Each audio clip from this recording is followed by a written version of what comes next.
Back to the future. I mean, when I started, it was mainframe. I was selling mainframe, all centralized. Then I went to work for SAP, and it was 3-tier client server. And cloud is now centralized, but very much, I think, on a path to decentralization with the distributed intelligence model that is inherent within Industry 4.0. Okay, there are different views. Some people think all the intelligence will be in the cloud and everything will be done in the factory. That's certainly not the view of Siemens, and it's certainly not the view of the Industry 4.0 crew. I think that is very much a distributed model, and the platforms that are very much going to need to be able to manage both. Yeah, both is always the good thing. With at home, I have a few connected bulbs and lamps, and I like the way I can control them from the cloud with thanks to data share and my smartphone. But I also like the fact that I can go directly on the wall, and depending on the time and what I want to achieve, that's a must. And it's not just managing both independently. No, it's managing both in a dynamic way, because actually the applications that you host in the cloud and you apply intelligence to will then inform the runtimes for better performance. So it's a dynamic management of the two. I mean, the important part, of course, when you talk about making these systems of systems dynamic, is of course the area of security. Yes. Because of course that's the area where standards really should hone in on as a first stepping stone, in my opinion. You know, I think the industry as a whole, disregarding of where you play in the ecosystem, I think we've been pretty damn shit at implementing secure solutions. I think we've been pretty concerned about making them proprietary, which is completely the wrong approach, right? You have to make them open, you have to make them interoperable. You also have to talk about standards. I actually think that we should potentially even regulate it. You know, and I think that's how you enforce standards, when you actually regulate the standards. Not potentially demanding that the security is used, but when you are actually implementing it, this is the way that you have to do it. Because this is not going to be about one player or one ecosystem or one solution. You know, as you look into the next sort of 20 to 40 years, every single device is going to be required to communicate with any other type of device that we don't know of today. So I think that the real importance from a standardization perspective is the area of security. That's where we really need to hone in on and really fix, and we haven't done it so far. Yeah, so, if I could just say something on that. Yeah, and again, that's an excellent point. You know, when we do look at the standardization process, and certainly as it applies to P2413, you know, we look at the security as a key undertaking, and it's something where you look at security as you know, as part of your initial framework in your development process. It's not, or it should not be seen as an afterthought. You know, if you leave it as an afterthought, you open yourself up to vulnerabilities and all kind of issues that we've seen already in the marketplace. So our vision of this is that security should be part of the initial development process. We feel that every device which is connected in the IoT ecosystem should be or should have some level of security, because all it takes is for the lowest common denominator, i.e. the toaster we talked about this morning. You know, all it takes is for something to not have that security whereby you now have access to your entire network through or via the lowest common denominator. So certainly from a security standpoint, we see this as key. It's certainly inherent within the P2413 framework, as well as the other IoT related standards that we're developing. Well, this is very important, because if you think about it, security is a full chain. So it's not about the hardware, not about the cloud, the edge, the connectivity, of course, but if the interns working in your company are not screened the right way, you might have great software security, but an overall very bad security. Rami, if you go back to connectivity, so we see that edge technology is evolving. You see now a platform including edge parts, like the one from Siemens or the one from GE. You see a lot of evolution on the cloud. What's happening in the connectivity? Because it looks more like the pipe. So where are the new frontiers for connectivity? You should never call an operator a pipe. They hate it. You know, it's. We'll leave the stage. Yeah, should we? So at least a smart pipe, right? No, I think, you know, when it comes to the connectivity space, I think and we heard it earlier here today, I think one of the big drivers we're seeing is that our customers, and remember, you know, the mobile operators are very often playing in two specific fields, right? The cellular space and the fixed line space, right? And we are, and I'm assuming you are as well. You know, but when you look at any given customer, you know, from a connectivity perspective, they have a variety of various services that they're using. You know, it's Wi-Fi, it's satellite, yes, it could be cellular, it could be fixed. It's Bluetooth, you know, any type of NFC solution, right? And lots of other new types of solutions, such as the LoRa's that we've also heard earlier. So I think from a CSP perspective, I think it's extremely important to understand that when you interact with customers, you can't be centered around a connectivity barrier service. You have to be centered around a solution that allows your customers to be able to connect up their assets in whatever way, shape, or form that they need. Very often it's business case driven, right? So it's not always applicable to use the cellular connected devices because the hardware becomes more expensive and the connectivity itself is more expensive. But for other reasons, it might actually be very fruitful to use just cellular connectivity. So as a CSP, my opinion is, you have to cater to a very broad range of connectivity barrier services, and you have to be able to integrate them into your offering. Now, what the operators are doing so far is they say, we run fixed and cellular, excellent, and you know what, we're going NB-IoT. But you know, NB-IoT, first of all, it's going to be a really, really long time before there is interoperability, before it's rolled out completely in enough networks for it to make sense for global rollout or at least regional rollouts. And then, of course, in the meantime, there are some operators that have invested in Sigfox. There are some operators that have invested in LoRa. We are investing in LoRa. We have a partnership with Sigfox. I think the problem here is rather about, from a customer standpoint, interoperability. So I think what operators should do is have an OTT play, i.e. an over-the-top play, i.e. allowing customers maybe using one operator as an entry point, but then being able to use lots and lots of these already rolled out various networks that are out there. That's what I really think needs happening. And Patrice, anything to add on this? I think that once again, we're at Orange, we're providing several options in addition to what is already available in the market. So we're starting to roll out LTE-M, and we have LoRa available in France now and in some other geographies. The point is that the needs from the customers are very diverse.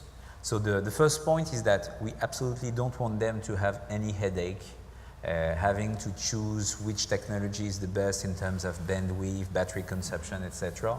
So we're trying to listen to what they really want to achieve and try to position something that will answer. We are seeing at this time that there are needs which are coming from the entry point of the market for very small bandwidth and needs for very high bandwidth.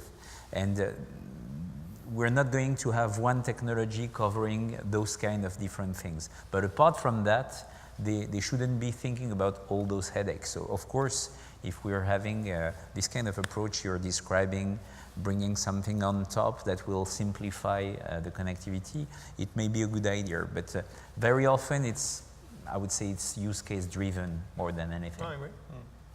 So maybe I'll turn back to Robin and then maybe open the floor for a few questions so you can prepare them. Robin, so we see the edge, the cloud, connectivity, data, that's very complex. So where you see are the biggest barrier for new companies starting their IoT journey? Well, I think the biggest barriers are commercial more than technical, in the sense that everybody is out there. 90% of the projects out there are proof of concept, and they only probably 5 or 10% are delivering real value. And proof of concept tends to be focused on a pretty narrow use case within a business, and therefore you're not, it's quite hard to invest behind that when you've got such a narrow use case. So companies always want to balance investment with return, of course. And until I think that the companies get through this proof of concept and decide to start applying Internet of Things very broadly, with much broader enterprise value propositions. And I'm seeing that now. I'm involved in quite a few bids around the world where big companies are actually deciding that they are going to invest and they are going to standardize and they are going to have a much bigger enterprise buy-in for a use case across the whole business that will deliver value. And the other big barrier is connectivity. How easy is it to get to the data? How easy is it to connect to the asset? Do I need to spend 2 days doing C++ programming to connect every asset? So mass take on, you know, when people decide to start connecting everything all at once, how the technologies that are provided by the vendors to allow mass take on of that of those assets, and literally how easy it is. It should just be scanning a code, plug and play. And and that's what our goal is. And unless you get to that, it's just too hard. And the third barrier is security, as we were talking about. You know, there are still lots of our customers that want on-premise. They're not prepared to do cloud, or they want cloud within their own factory or within their own domain. That's gradually, you know, coming back. But security, you know, for us, we provide our own connector gateways, our own hardware to do that, and we physically separate the OT from the IT, and then there's industrial strength encryption between the two. So, but there's a lot of nervousness around IT coming into OT. It's lived separately in its own world. But with some of the situations we've seen with these awful things coming in and shutting factories down for 3 months, you know, there's a lot of nervousness. So security, connectivity, and the business case. If I may add two problems sharing the same concerns with regards to customers being frightened by security. I would add the relation to time. I see a lot of people who are starting and would like to have projects for the next 10 years. They know they are going to put material hardware in the field, but they want to choose a technology that will still be there in 10 years. So I'm telling them simply, okay, do you think you will choose your next smartphone the same way?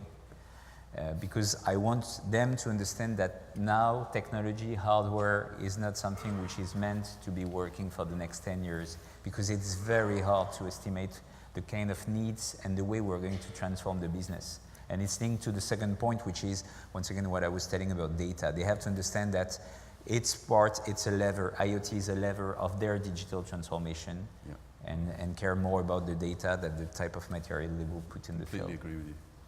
Okay, I agree. Yeah, go on. Maybe before we go on, is there any question from the audience? If there are some questions, we don't see you, so. Well, there is a hand over there. I see one. I see one, yeah.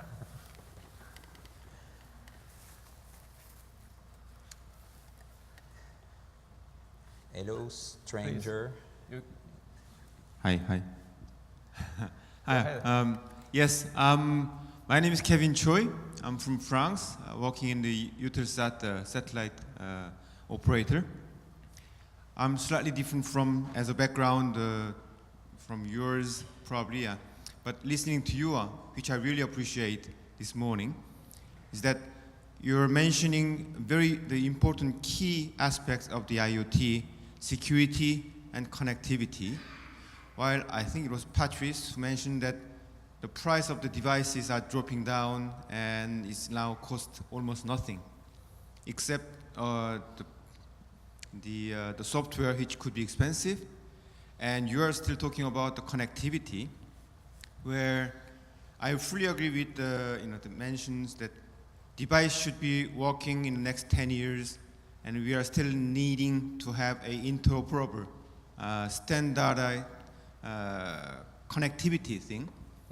But there are LoRa, Sigfox, NB-IoT, LTE-M, and all these different hassles and fuzzy words that makes, at least to me, headaches. And I don't know how you see those evolution of those currently available connectivities and how they will end up. Because you mentioned also there will be only 1 or 2 players will be left over in each domain. But is there any possibility of merge and conversions? How those existing terrestrial networks could be replaced, And is there any role at the end? So that's connectivity like by satellite. Thanks. So that's 5 or 6 questions. Yes. Just Sorry one for that. One remark which is important. This domain is mature enough in the meaning that the solutions are working, are secure, and you can make money, but not mature in the sense that you have bricks that are so simple that you don't need to understand at all the technology. So we're in the middle today, and if you think about how long it took to replace steam machine with electricity, 25 years. If you think about the time it took to have computers everywhere in the companies, from the 70s, it took 1 decade. So first you need time, and then maybe on the different technology, I don't know if... Yeah, sure. Patrice? In very short, I don't know which of the questions I'm answering, but 5G will come, and 5G will be a software layer, so it will ease a few things by the time it's there, but once again, it's 2020, 2022, etc. Second point, most of the platforms I know, in particular what we're doing for Data Avenue, are connectivity agnostic, and it's very important to separate the connectivity from the platform. Third thing, don't do business cases and business plans on 10 years. 3 years, 5 years is a maximum. I agree on that note. I think, not knowing which of the 6 questions we haven't answered yet, but I think one thing is going to be for sure. There isn't going to be one network bearer service ever, right? There's going to be a whole host of different solutions. You know, some customers are going to want to have their solution completely on-premise. It's really very simple, which is very interesting because they want SLAs. Now, how are you going to deliver SLAs unless you can monitor the actual system, right? So, you know, it's, so the answer is, look, if there are customers in the room here today, my advice to you is don't think about the connectivity, actually. Go to your partners, explain to them your business requirements, explain to them the financial aspects of what it is that you're trying to do, the potential investments that you're able to deliver into this specific project, and have them then come back to you with suggestions on what you should be using and guiding you in that process. I think that's really what we should be doing as ecosystem players, guiding you rather than allowing you to, in your own right, spend a tremendous amount of time understanding bandwidth and battery powers and God knows all the rest of it, right? I think we're out of time, so maybe we can do the last question during the drink. Just wanted to end with a philosophic quotation from Mike Tyson. He told, everybody has a strategy until you get punched in the nose. So it's important to have a strategy, it's important to have talent, but also it's important to have agility and reactivity. Thanks a lot. Thank you.